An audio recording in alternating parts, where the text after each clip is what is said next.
Go sit in the back.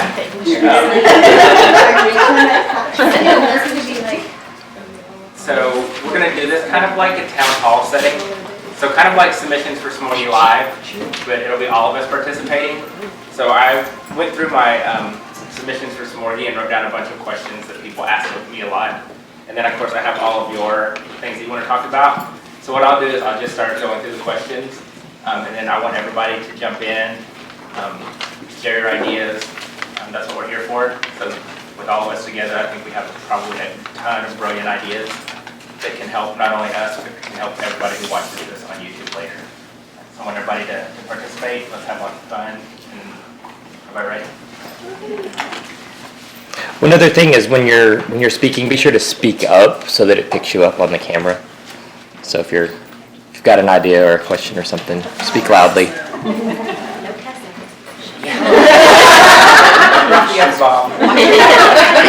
Don't get, like last time if you watched Submissions for Smorgy Live, I had to get up in the middle of it, and like I disappeared for a few minutes because I had to go to the bathroom. I was like, I cannot, I have to, like, my teacher bladder gave out.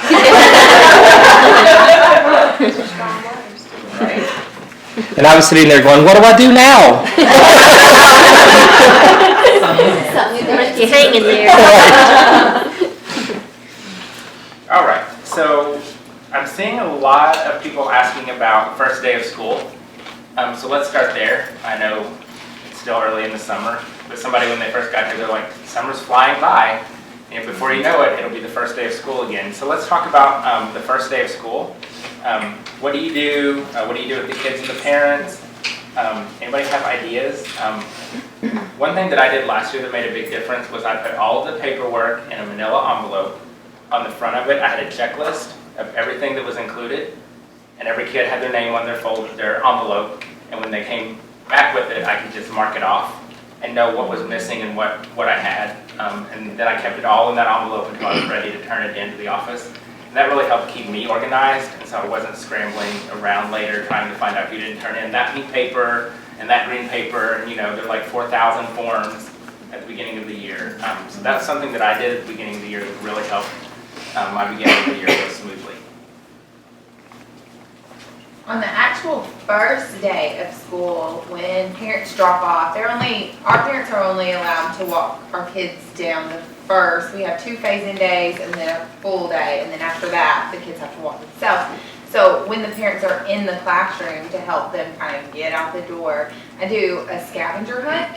So they get a piece of paper, it's only half the class, but they have to go find where the bathroom is, go sign their name on a big piece of paper. They do all these little things to get to know the room with their moms and dads, and then they go sit at their seat and play with Play-Doh, and then it says, kiss your mom goodbye. It's time to go. That's the last thing. I take their pictures, one of them.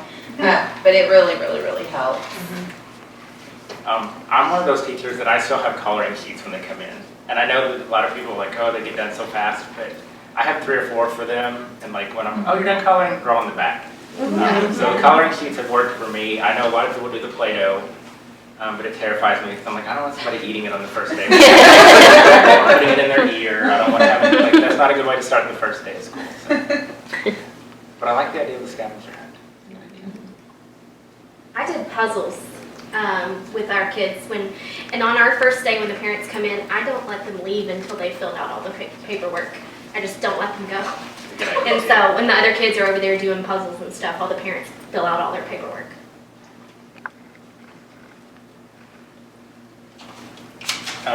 So here's another one from beginning of the school, some procedures to start the school year, and then catchphrases for things like walking in line, sitting at the meeting area, cleaning up. So let's talk about some beginning of the year procedures, things that you teach, maybe some cute sayings or catchphrases that you use. My big thing that the first day of school that we practice a lot is how to line up, because I'm kind of like the hallway Nazi. Like if I can hear your feet, we're going back and starting over. Like it drives me crazy that when people are loud in the hallway. Like it's a common area, you're disrupting everybody else. And so one of my big things on those first few days of school is lining up and walking down the hallway. And we do DuckTales and Bubbles and Marshmallow Toes to stay quiet in the hallway. And that's been a big help. But my kids know if we're not in a straight line and quiet, we're going to turn around and go back to the classroom and try it again. And after 3 or 4 days of turning around 4 or 5 times, they get it together and usually don't have many problems after that. That's a good point. And I think too with the marshmallow toes, we do where you actually give them a marshmallow and talk about exactly how it sounds. You know, can you hear it? Can you do anything else? And once they realize that no, you can't hear it, that starts, and that you give them something to eat and they buy into it. We'll work for food. They start to understand kind of what that means. So that's really, that's been really good for us. And then they have snacks. So is using actual marshmallows to kind of connect all that. And piggyback off of that, I've done a craft in the past where it's a pair of pants and then 2 legs with toes, and they glue the little, the mini marshmallows on the toes. I got it on TPT and I cannot remember who it's from, but we've done that every year and they've liked that a lot. And then we hang them up in the hallway, so like it's kind of a visual reminder. And then, you know, randomly the marshmallows start disappearing.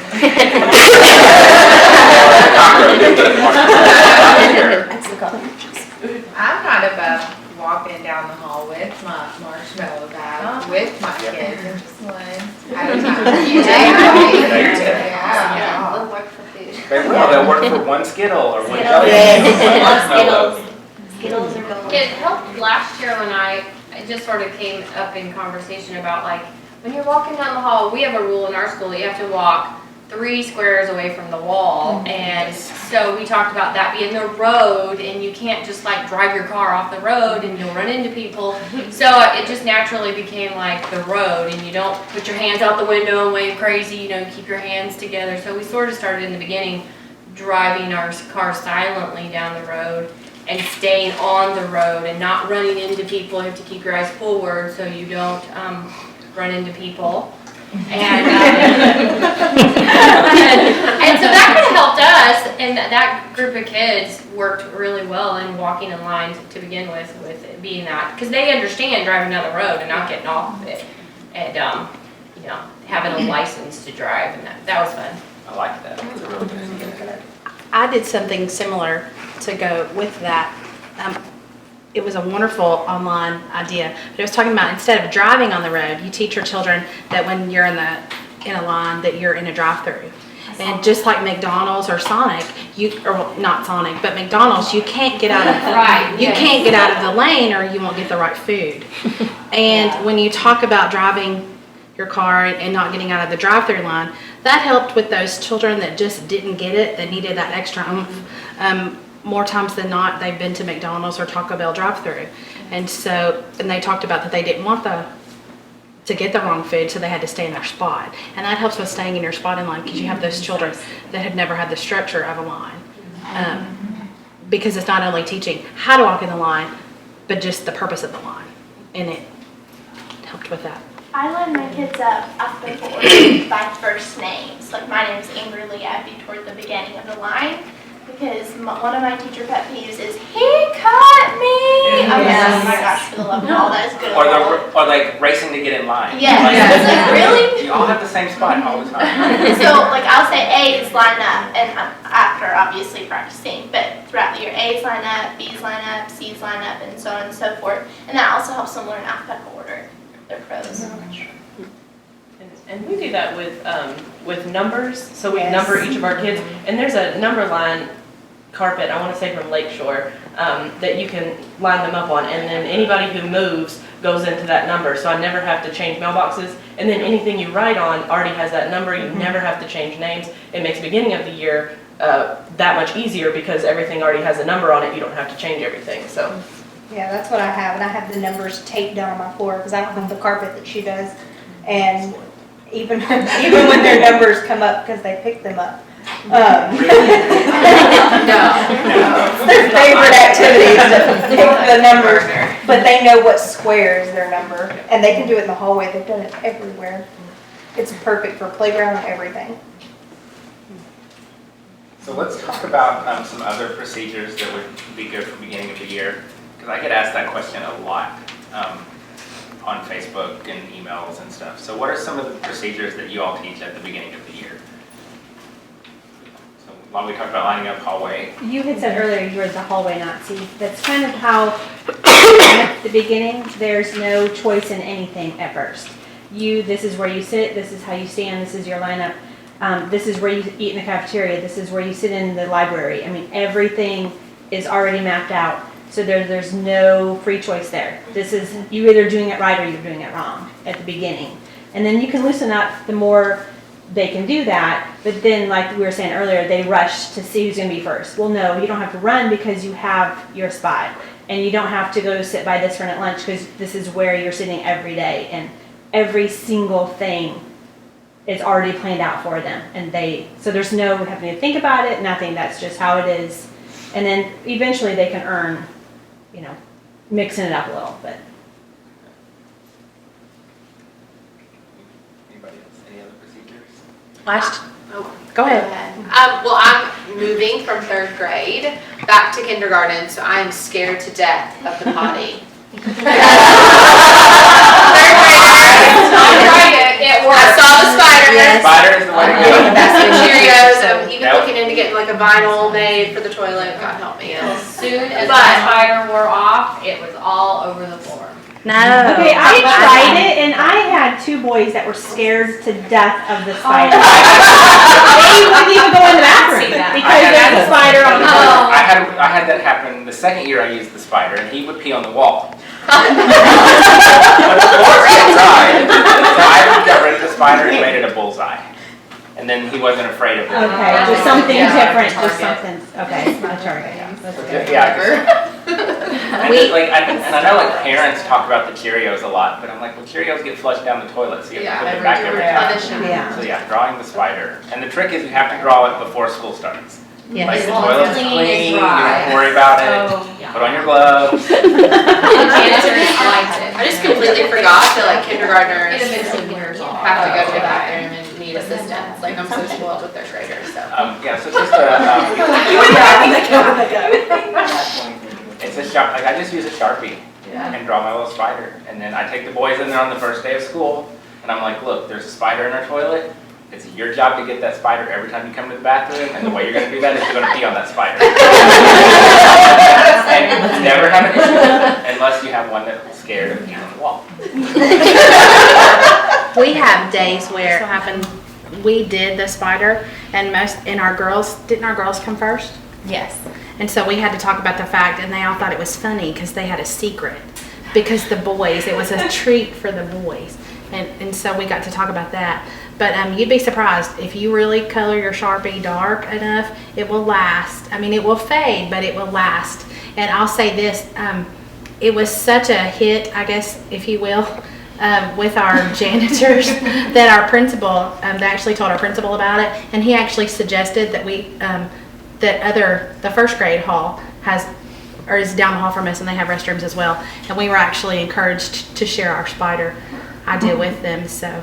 We actually, Really at my worked. school that I just left, we actually talked about going and putting it in like all of the urinals and toilets and all of the boys' bathrooms to try to eliminate. But you would think, like, as you get older, like, you probably shouldn't need a spider.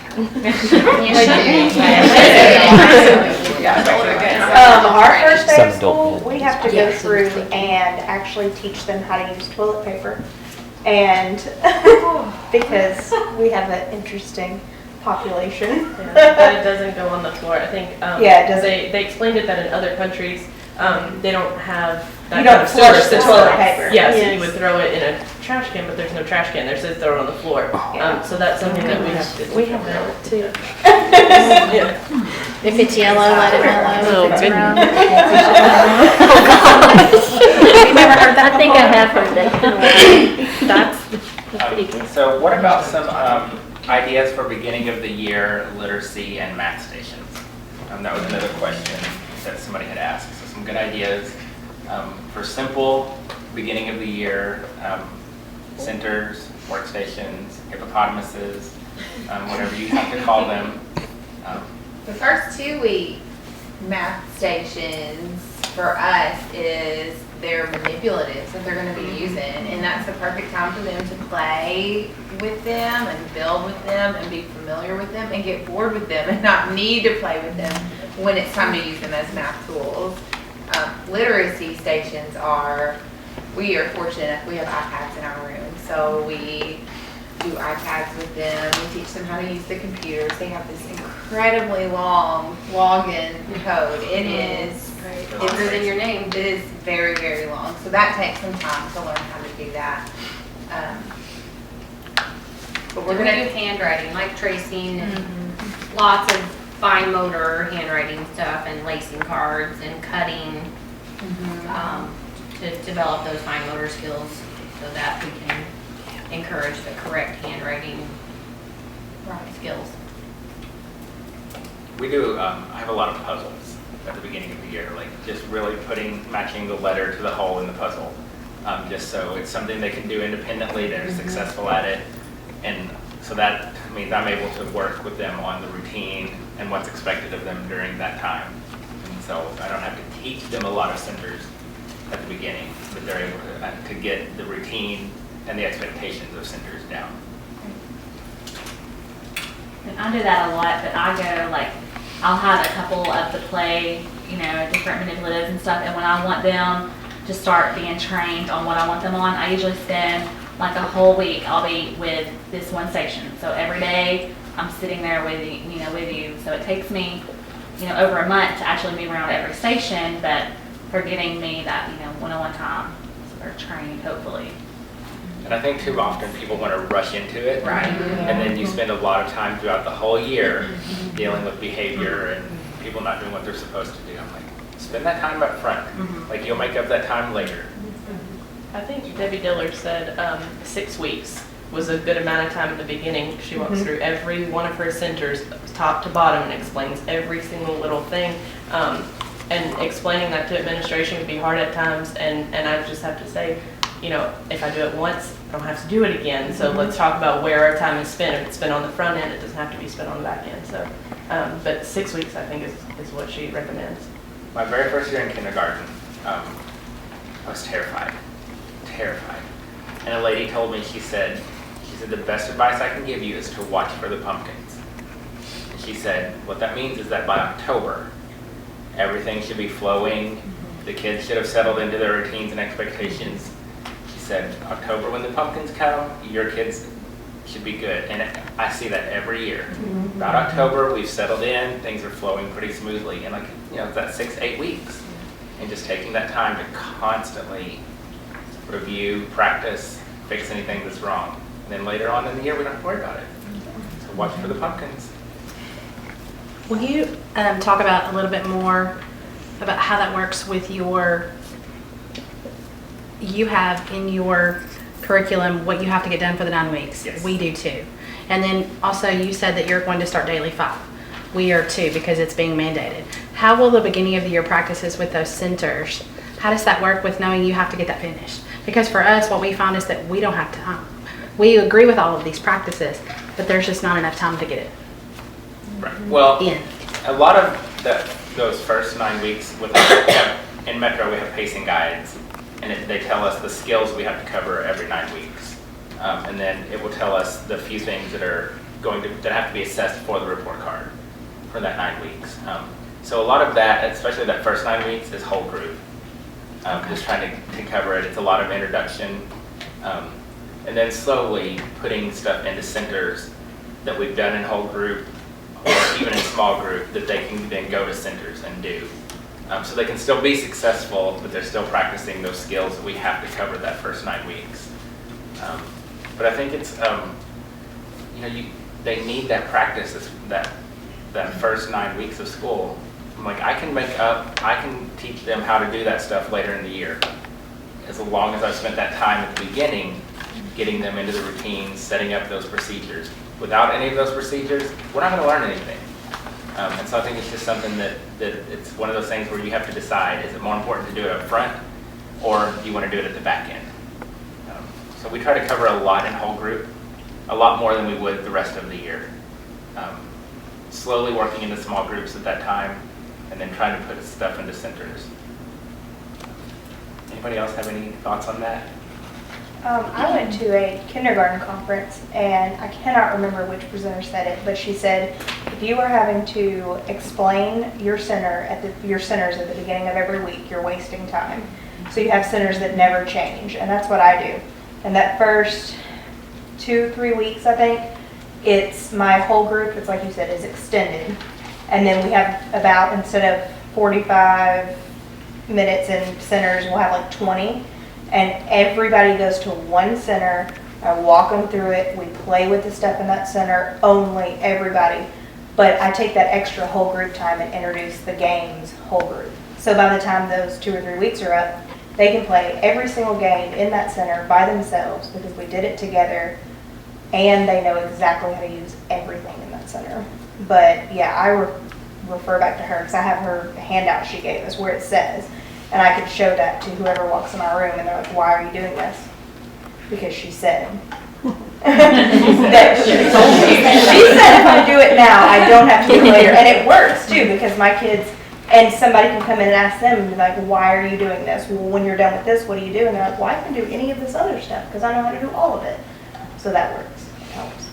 And when, like for me, when I'm creating centers and activities, like I try to keep them, most of my centers are the same, just the skill might be a little bit different, but the center itself it's done the same way. And so that just allows the kids to be successful without my help. So I can put a brand new center into a center tub and they know how to do it. The skill might be different, so instead of doing CBC words, they might be doing CBCE words. But the center itself is done the same way, so they don't need me to teach them how to do it again. Can I ask you a question? Yes. Group sizes, what are your thoughts on how many kids per group, how many groups? Well, last year I only had 13 kids. The closest one to him, slap him for everyone else. The next year I'm going to have like 16 to 18. So, so I think number one, it depends on your class size. Right. But I've always had 4 groups. I've tried to keep it at 4. And I know if you have like 25, 26, that can be a lot harder. But I've done 4 groups of 4 or 5. I did 5 groups last year with 4 each, but I want to try to move this year because we had so many boys that were hard to work in groups of 4 or 5 together. So we're going to really try this year to do groups, just partners. So it's going to be a lot of workstations, but I want to try it. Have you read the Debbie Diller small group, or like her centers book? I haven't. She does 10 centers at a time. Not mean to be making anybody else money, but I've read her book. her book changed my life. Is that she runs 10 centers, and the items in them can change, but overall the kids go to a center and they do activities that help them learn it. They choose their activities, but they do, in a class of 20, you'd have pairs in every center. And I paired, heterogeneously, sorry. And so I paired a high and a low together, and it really made it where they didn't need me because there was somebody in their center who was able to help them, and it cuts down on noise because 2 people can't do that loud. I mean, they can, but and also paired boys and girls because generally they wouldn't play together. So that's a really good way to do it. But if you want to pair them smaller, that's a good book to read too.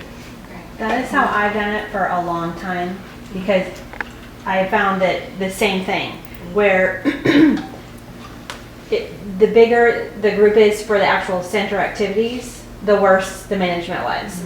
And the bigger the center with, like the group with me was, the more I couldn't get their individual needs met. And so I do 10 or 11 or 12 or however many kids I have that year. Centers, it's a ton of work, but once you get that going, and like he said, I kind of leave the same thing. I'll change it every couple of weeks and do a new skill, but like the actual things that they're doing are pretty much the same. And then it's pairs. And so then my groups, when I do a small group, it's 2 kids. And I do the same thing. I'll do a high and a low, but I don't necessarily pull both of them from the center at the same time. I'll pull these 2 low ones together. Let's do what you need. And then pull these. And so the kids kind of know. And then even with like the going through and modeling everything that they have to do, I still probably spend a whole week of just, okay, this is our center time. This is when I use my groups. You cannot talk to me. You can't come ask me questions. You have to use your partner. all that kind of stuff. And then I just kind of sit back and number one, make sure they're following directions.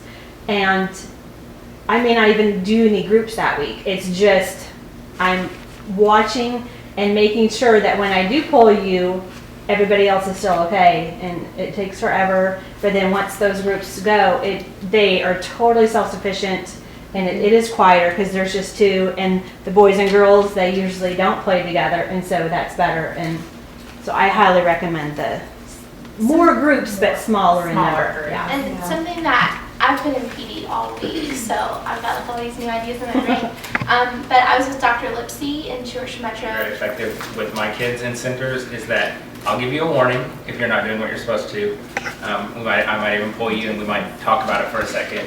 And then if I catch you again not doing what you're supposed to, you have to put up your center. And if it's during reading, you have to sit and write sight words, paper and pencil, sight words.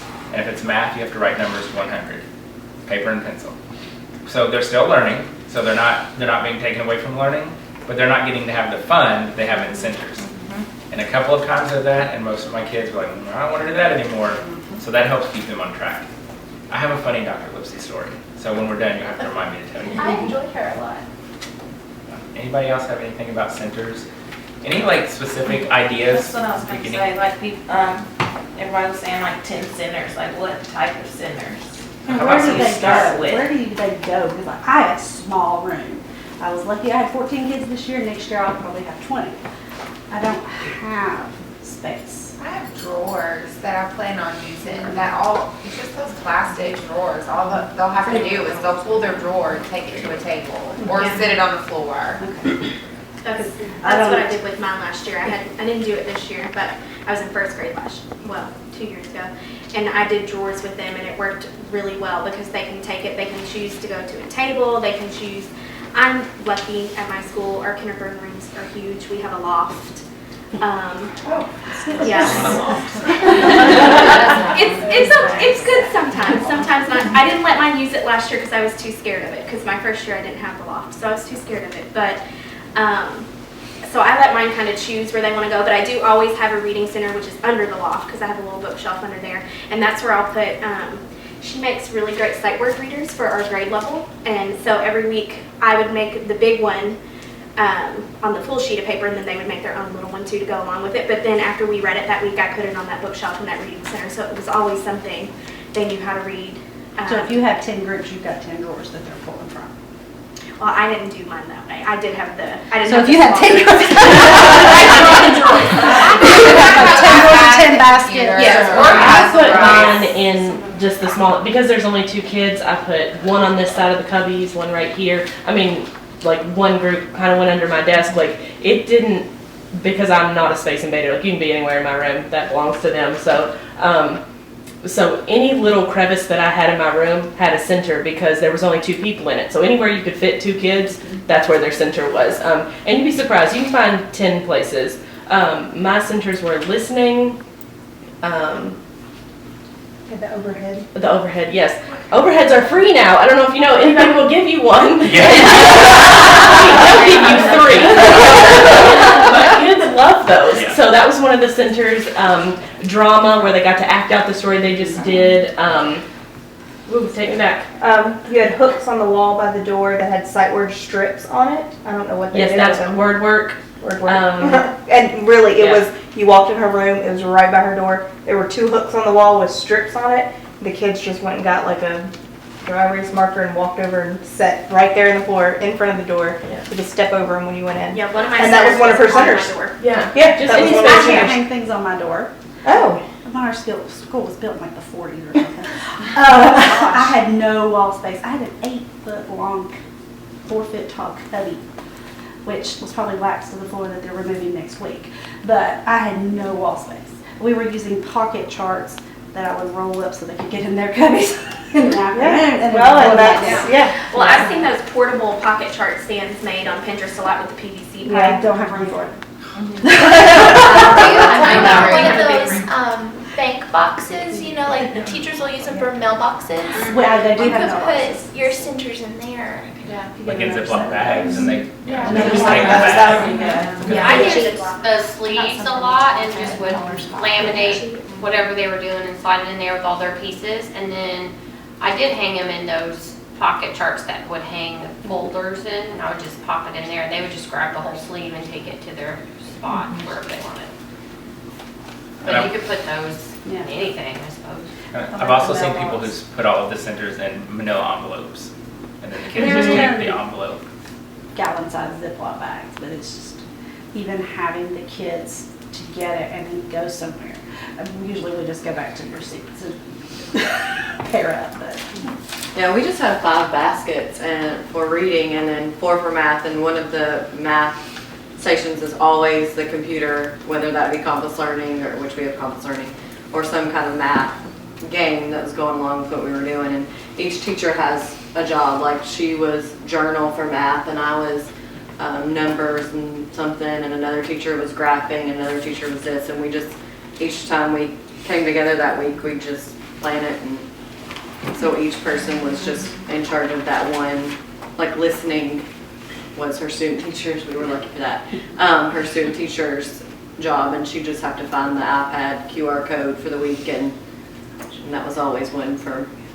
So it did help make planning a lot easier. Yeah, and we just take, they just take it back to their table unless it's something that needs to be on the floor or that they need to go to individually if they're going to get pieces mixed up. And then we have center tubs that if they get finished, they have early finish tubs that they can go get math Like or the Debbie reading. Taylor, all that stuff, all the Debbie Taylor's books. Were you asking what the centers were specifically? I know that we do, we have math tubs, there's 10 of them, and then we have 10 plus centers. We do word work, always, writing, always, listening, Computers. always, computer, iPad, Library. big books. You can get big books everywhere. Leap pads, the old school leap pads that you plug into the wall. You can get those fairly cheap. And the library, you can check out most of the public libraries have the books and the little tapes that go with them. And it doesn't require the batteries that the new ones. And you can get them all the way up into 2nd, 3rd, 4th grade reading levels. That's 6. What else? I don't even know. Word work. Free choice. And that means that they can rotate to whatever they want to. So For it'd be the like a week, second time like a to go second to the time library for if they really something wanna free. go back. And we do, that's 6, 7.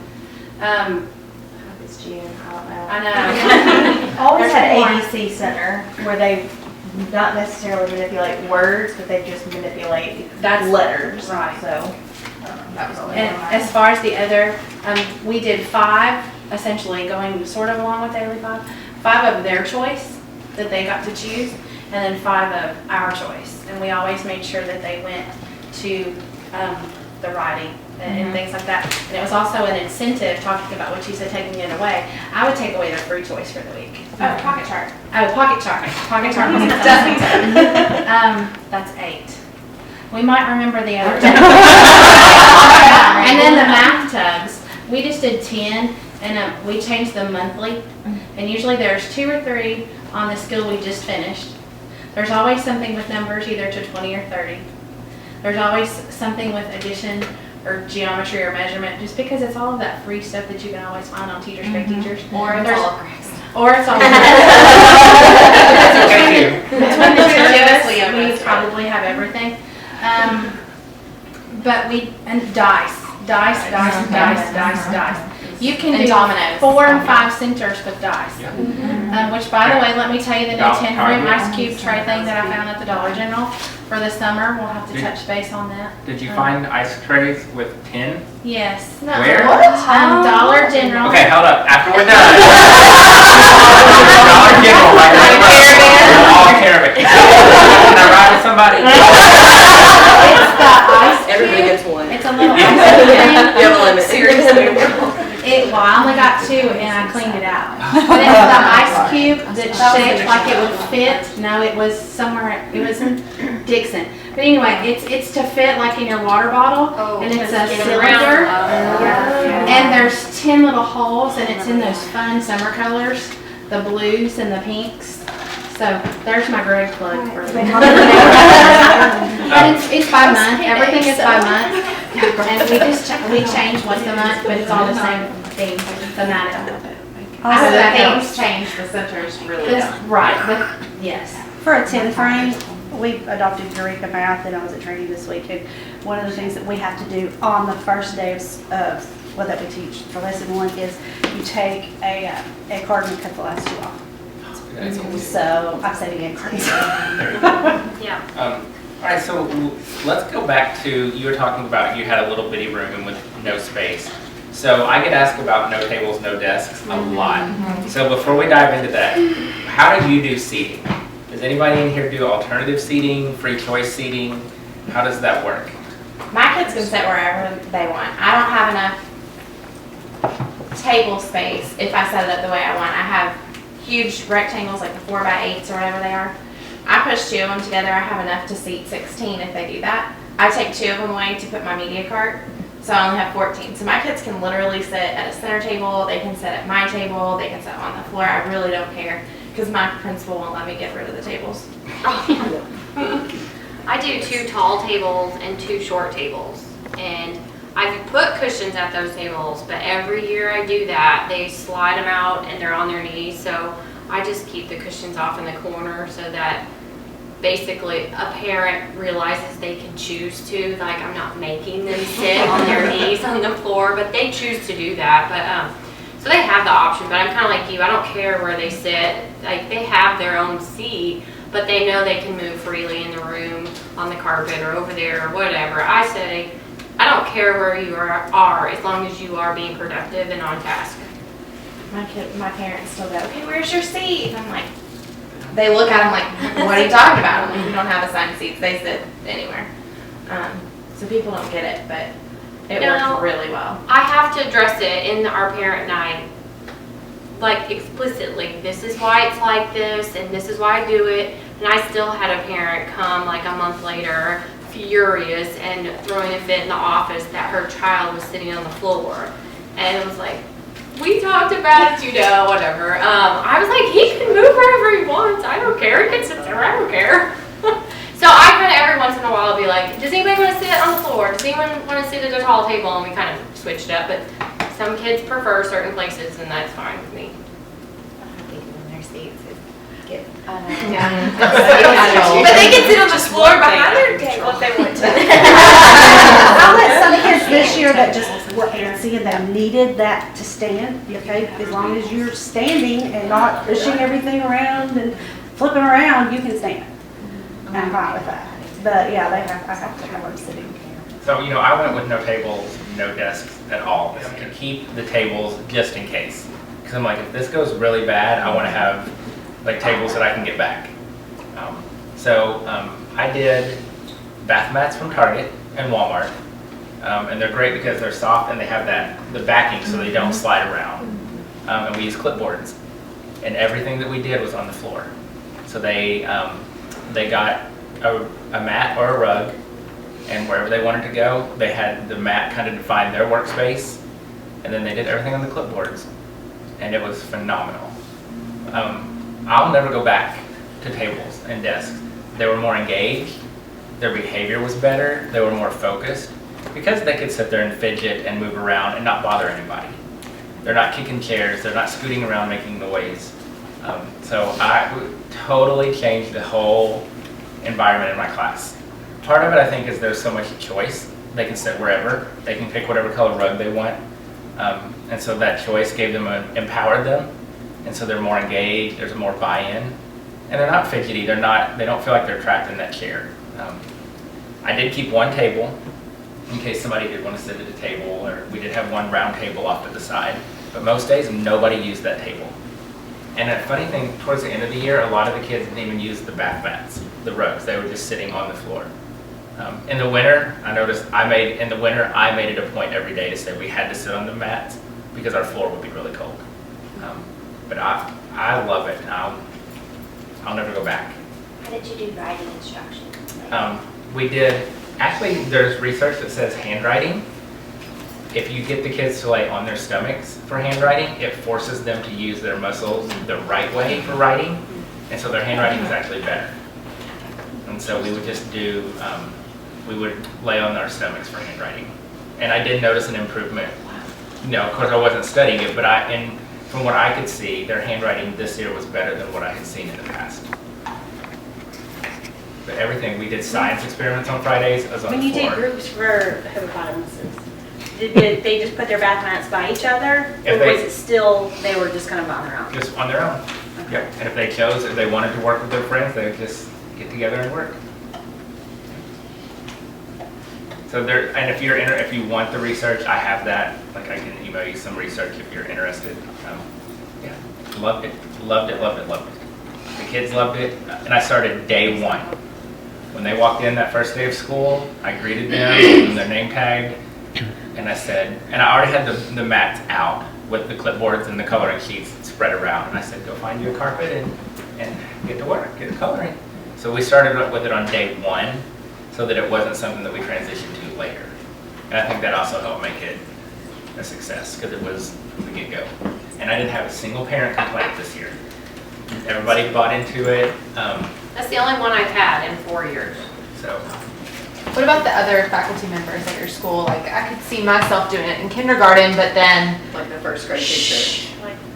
a first grade teacher being like, Well, and they want to sit wherever they want. Why did you do that? You know? my argument to that is when we go to the cafeteria, they have to sit in chairs Yeah. in certain spots. When they go to music, they have to sit in chairs in certain spots. When they go to art or guidance.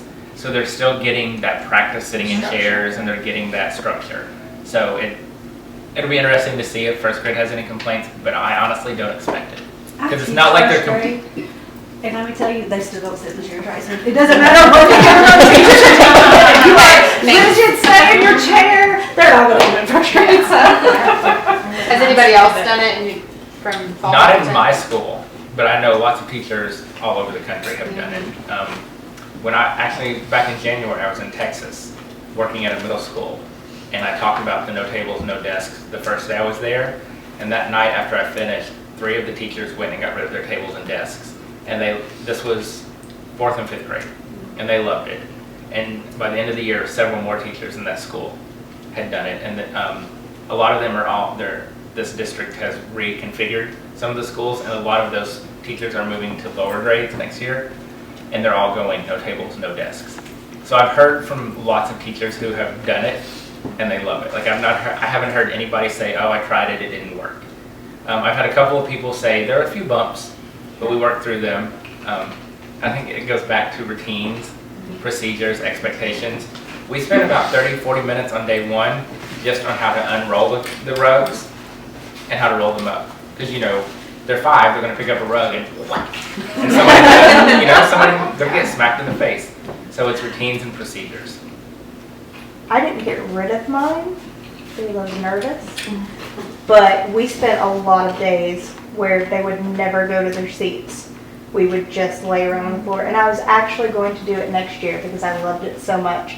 I was getting rid of them, but they built a brand new school, and I'm headed there, and the principal specifically ordered all of us color-coded desks and chairs, so I don't foresee her letting me get rid of them year one.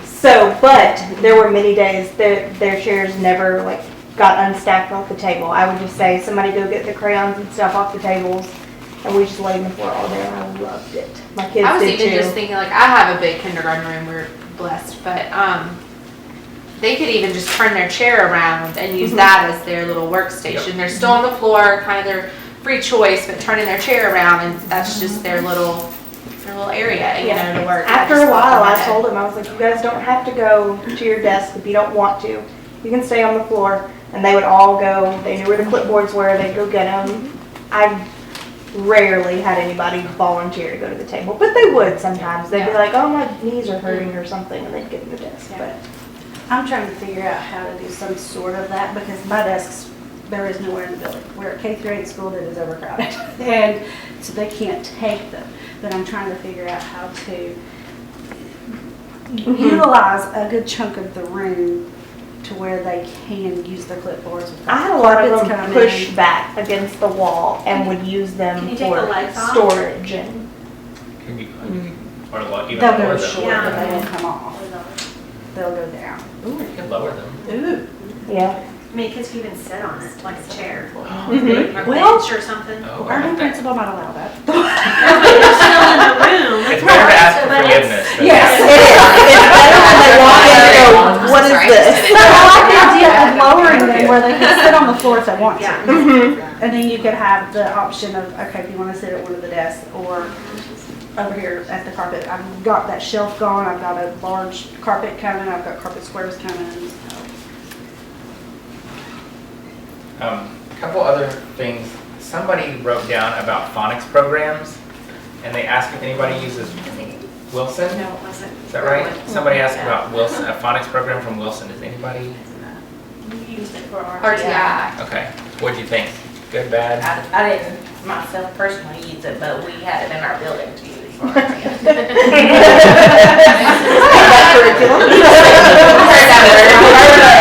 Somebody brought them into my room and I was going to take them back and Probably went in the car. So does anybody have phonics programs that you use in your school that you like, you don't like?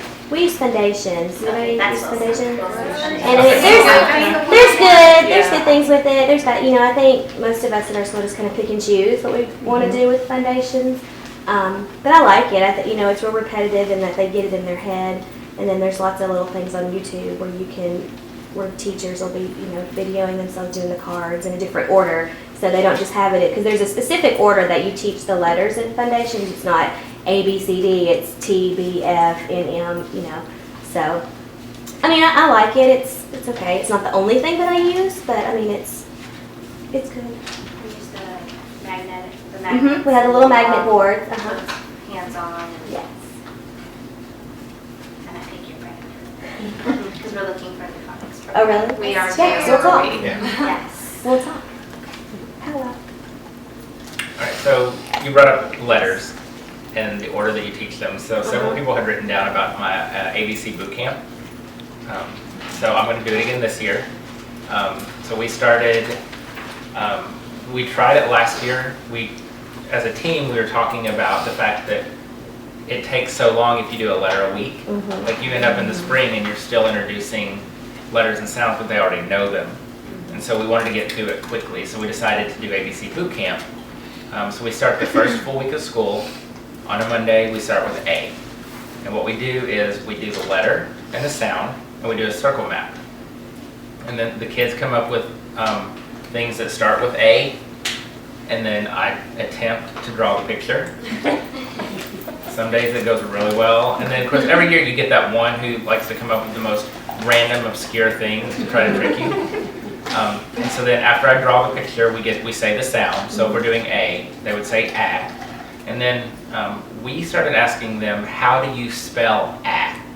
So that it helps make that connection between the letter and the sound and spelling, and later on in writing. So how do you spell? And they would say A. So I would write A, and then I would say the letters as I spelled out the rest of the word, and then we would read the word. Then we did handwriting, and we did it. I explicitly taught how to do each letter. Then we modeled. I have chalkboards that my dad made, and so we did it with chalk because of that. The friction helps their muscle memory, and they would do some independent handwriting practice on their stomachs with their clipboards, and then we made the silly hats to go with every letter. So we did a letter a day, 26 days. And then at the end, we had a fashion show. So everybody got a vest made out of grocery bags, and it had a letter on it. And it worked out last year that we had exactly 52 kids in kindergarten, so we had 2 sets. So they took the bag home for a week, and they had to decorate it with pictures for that letter. And then we had a fashion show, so we all lined up in the hallway, turned on our Madonna, Vogue, and they worked the runway in their vests. And then they got a certificate and some dog tags that we ordered. And so made a tremendous difference. By the end of that, 26 days, almost, I think 80% of my kids knew all the letters and sounds. And by the end of the year, all but 2 of mine knew letters and sounds. So tremendous difference. And we were able to go right into CBC words after that because they had the letters and sounds. But every morning we would review every letter and every sound. So we were reviewing it daily. So it wasn't like we taught it for 26 days and we moved on. but it made a huge difference. Don't you have a fun video of the fashion show? Yeah, on I have a YouTube video that shows. It's hilarious. You gotta check it out. And the great thing about the fashion show, because it's still early in the year, so they're still trying to figure out each other, and you're still trying to build that community. And two of my quietest, most shy little kids got up when it was their turn, and they worked that runway like they were supermodels, and it really helped to bring them out because everybody's cheering, we're having a great time, and they absolutely loved it. And that was our first big home school project, and everybody did it. One little boy had the letter Z, and his mom snapped a picture of him passed out in the back seat when she picked him up and put it on there, and it was Z's, catching his Z's. And so it was a great way early in the year to make that connection with home, but tremendous difference in letters and sounds. I give it a lot of credit to why I make letters and sounds early on so we could focus on building words. So yeah, big fan of ABC Boot Camp. Definitely be doing it again this year.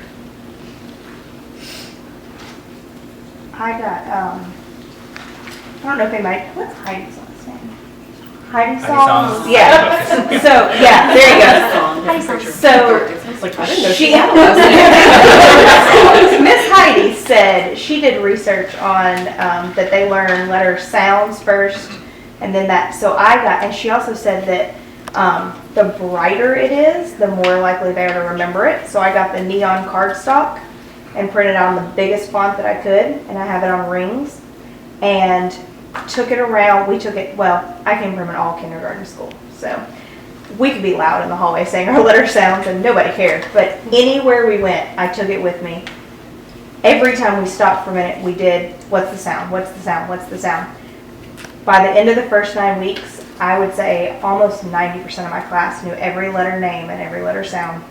And it was the same thing. We went straight, and because by the end of the day, instead of just doing it in phonics like some of the other teachers were, and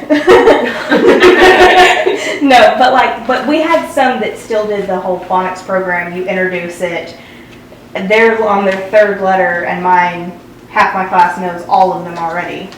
And then, or you had some that were doing it, but they would only do it in their classroom once a day. At the end of the day, my kids had gone through the alphabet 4 or 5 times that day.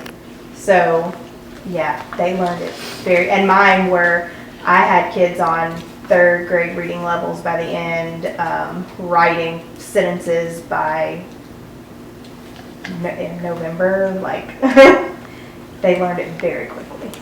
One of my last years in kindergarten, years ago when I taught, we did where you introduced all of the letters, but you only introduced them by sound. Yes. Yeah. And then you went into the next round of sounds And letters. they did remember it better. You do the sounds first, because the sounds are what they need to read. Yes. They don't tell you the name of the letter to Yes. read. They just need that sound. And then you do only lowercase, because that's what they come into contact more. Yes. So we did lowercase sounds only.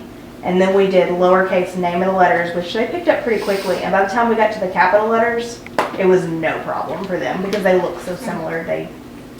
It seriously took, I'd go as far as to say 6 weeks before my class knew every single one of them. So what do you do after boot camp is over? What do you do to review the sounds daily? Do you do every single letter? I have a letter sound chart, and so I just project it onto the smartboard, and we say the letter, the sound, and the picture. So they would say A, apple, ack, B, bounce, buh. We just go through that quickly. And that came from, Dr. Jean has a song called Alfredy, and that's where those came from. So every morning we're doing songs with letters and sounds, and then we do that alphabet sound chart. So we do every letter every morning. It takes about a minute to go through it. And then after they get the hang of that routine, we'll do it in random order. So it just keeps them on their toes. Do you have that chart in your store somewhere? It's somewhere on my blog. Okay. Yeah. Yes, somebody has it because I have it. Yeah. Yeah. I'll make it a poster. Yeah, that's what I did. Yeah. Yeah, before I had the smartboard, I had a big poster of it. You do a slideshow with it, Okay. just one at a time, and then you could randomize it later. Good idea. PowerPoint? Yeah. And I Good think idea. with that too, when we go over letters and sounds, I do movements with all my letters, so A, B, Right. C. And that just helps them to connect. And then when we read, we do it the same way, at. And so they tend to move, and I've noticed that my kids, they stay more engaged because they're moving, and they also can get right back in it and sound it out. And the other thing I do, sounding out letters on your arm, if it's a CVC word, I do that, and then you blend it, so those are things. Yeah, that and really we'll have work for kids us. standing there like sounding out a letter and they're going, and I'm like, yeah, you got it, come on. And they're like, and you know they know it, they just, and you're like, and so, or the N is the one they can't get, and they're standing there going.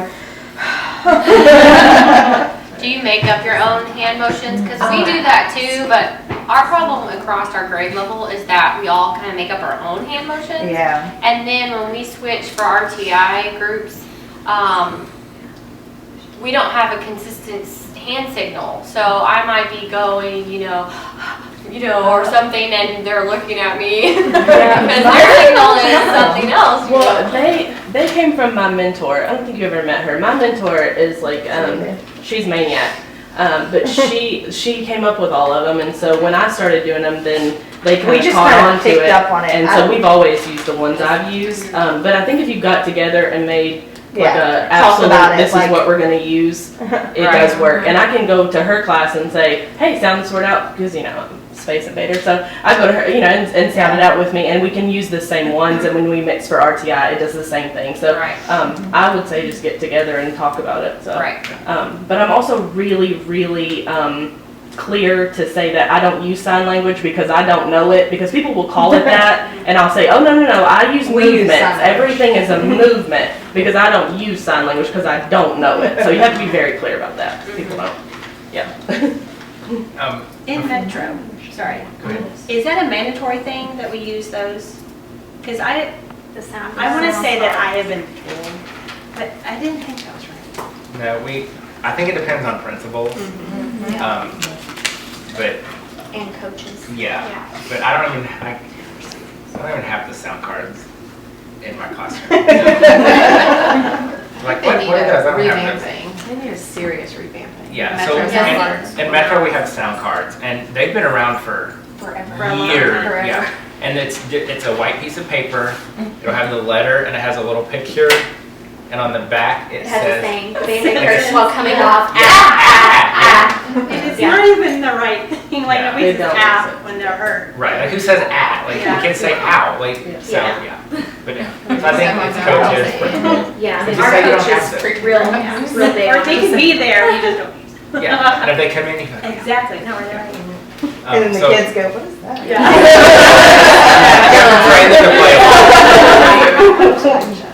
So it's almost time to wrap up, but several people wrote down about RTI. So let's talk about RTI. Anybody have any good ideas, good strategies, good tips for RTI?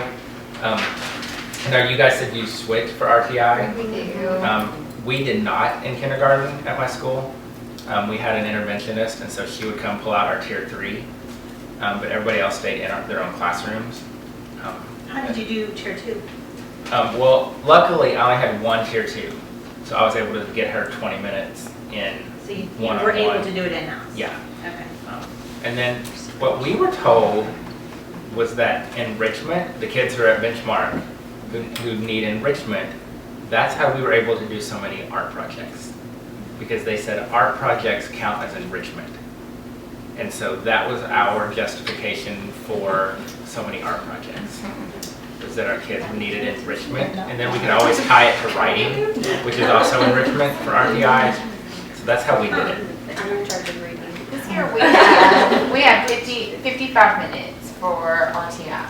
And it's RTI squared, so we're going to fit in math and reading. So the first semester, Rutherford County considers kindergarten as the intervention.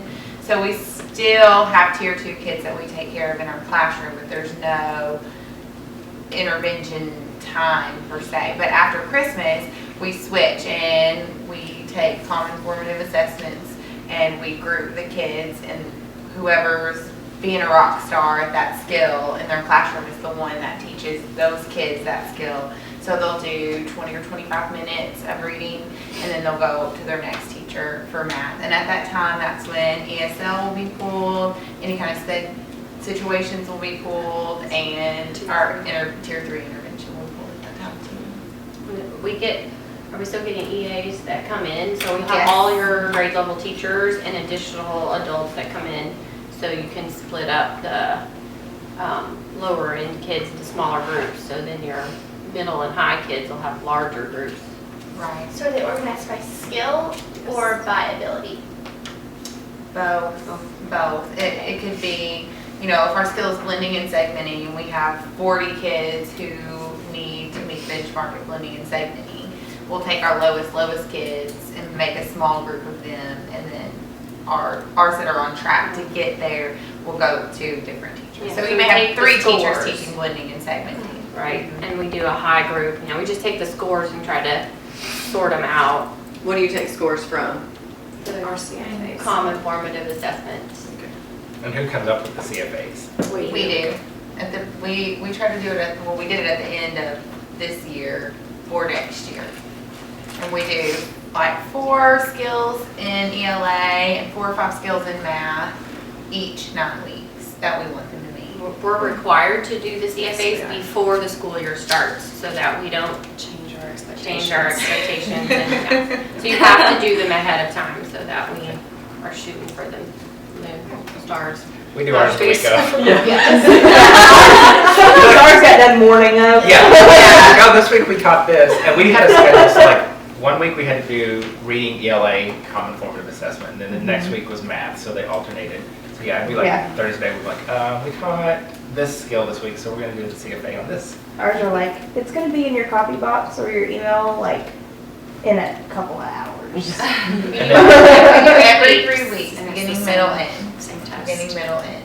So we do reading and math, but we only do them every 3 weeks. So And you this get a year- big chunk of time. And then Each quarter it's that way. So you get kind of like a benchmark for that quarter. Right. And then we use those as our report cards too. We really like it. It really helps our data tracking, and we all have a really clear focus of where we're going, and I saw huge improvements in our scores this time around. We started doing our CFAs this year with ESGI. And so instead of doing paper and pencil, we started doing it all on ESGI. And it was quick, and all the data is right there for us, so we can send home letters to parents every week. Like Did your whole team have it? we did. The whole Did team. you just get together and pull your money? The school paid for it. The school paid? Yeah. So I love ESGI. It makes CFAs easy. It makes data collection easy. There are literally like hundreds and hundreds of tests. So every Common Core standard is there. You can make your own tests. And then like if you're in Metro, you can click on district. And because you've already entered your district, like it will pull up all the tests that people in Metro have created. Same thing for Rutherford County. All of the Rutherford County tests would pull up. So I'm a huge fan. You can still use it if only one teacher pays for it too. Well, That's about to end though. well, online it says 30, but if you call them and talk very sweetly to them, they'll like bump up your number. And I mean, I was honest with them. I said, our principal won't buy it for all teachers. Yeah, if you have middle school and you wanted to use it, you might have 6 Yeah. groups of 30 or what, whatever, not 30, but. But yeah. You have a lot. But if you are interested, like you can do the 60-day free trial, and then you can, I can give you my code, or you can go through my blog, and you get $50 off. And even if you're doing it for like a whole team, like you will still get $50 off for every person on that team.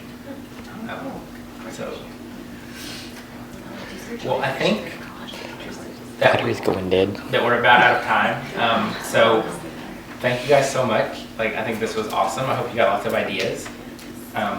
Before you leave, I do want to get a big group picture.